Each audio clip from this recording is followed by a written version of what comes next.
Hi everyone, so we're coming to an end of section 3.2 and talking about parallel lines and what happens to the different angles that we learned about when you cut that parallel line by a transversal. So let's look at what we're trying to prove here. So first of all, I'm giving you some different information. I'm giving you that K is parallel to N, and we're trying to prove actually that angle 1 and angle 3 are supplementary, angle 1 and angle 3. So I want you to think about what it is we're trying to prove. What kind of angles are 1 and 3? Okay? All right, so I'm actually going to do this one way, but there's many ways to do this.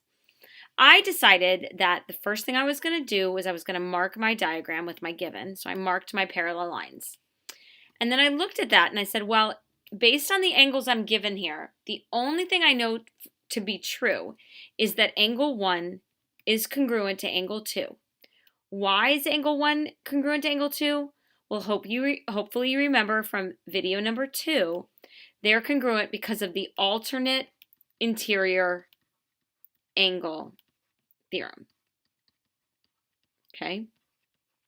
All right, so that I know to be true based on those parallel lines. Well, I'm also trying to prove that 1 is supplementary to 3. Several ways you could do that as well, but I know that I need to say, in order to say things are supplementary, I'd have to say that angle 1 plus angle 3 equals 180. That would allow me to then state that 1 is supplementary to 3. All right, so let's see how we might be able to do that. Well, first, I'm going to get my given going. I've got my K is parallel to N. Line K is parallel to N, and that's given.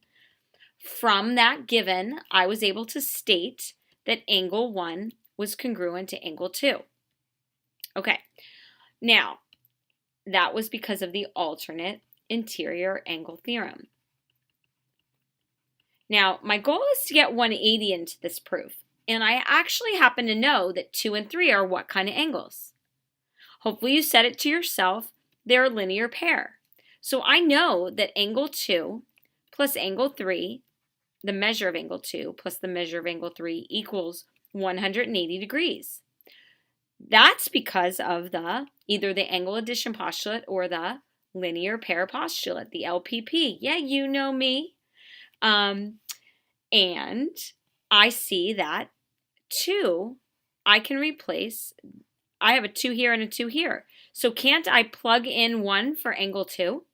That would get me to my goal. I can say that the measure of angle 1 plus the measure of angle 3 equals 180 by substitution. Okay, so I've reached my goal. Now I'm ready to state what I was trying to prove, which is that angle 1 is supplementary to angle 3, and that would be because of the definition of supplementary angles. All right, now let's think that one through. We just proved that same side interior angles, we just proved that 1 and 3 are supplementary. If alternate interior angles are congruent, it led us to that, and that's called the same side interior angle theorem. So the same side interior angle theorem states if 2 parallel lines, now guys, all of these only work with parallel lines. If 2 parallel lines are cut by a transversal, then same side interior angles are congruent. I call it same side sup.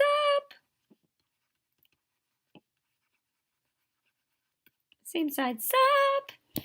Okay, so how can I use this in algebra? So here's an example. We're going to be solving for x and y. Well, the first thing that I look at and I see that is that 75 and 5x minus 10 are same side interior angles. So I look for parallel lines, which I have right here. So that tells me that these two angles are supplementary, which means they equal 180. So I can write an equation. 75 plus 5x minus 10 equals 180 degrees. All right, so I'm going to simplify. I'm going to combine the like terms, those like terms, and I get 65 plus 5x equals 180. I'm going to subtract 65, and so 5x equals 115, right? 115. And so x equals, let's see, 5 goes into 11 twice, and I'm left with, so 23. So I found my x. Well, now I got to find y, okay? So we have a couple of ways we can do that, okay? We could plug 23 in right here, or we can see that 75, this is 75, then this whole thing has to be 105, and then these are vertical angles, so they're congruent. So you could do 10y minus 25 equals 105. That's what I saw, so that's what I'm going to go with. So I'm going to add 25 to both sides and get 130. So 10y equals 130 and y equals 13. All right, guys, so that is an example of using the same side interior angle theorem. So let's just do a quick recap of all three videos. If two parallel lines are cut by transversal, now remember, that part has to be true. We can't play around with this. Two parallel lines, if they're not parallel, this does not work. So if two parallel lines are cut by a transversal, then corresponding angles are congruent, which means that they're equal. Alternate interior angles are also congruent, which means that they're equal. And same side interior angles are supplementary, which means they add to 180.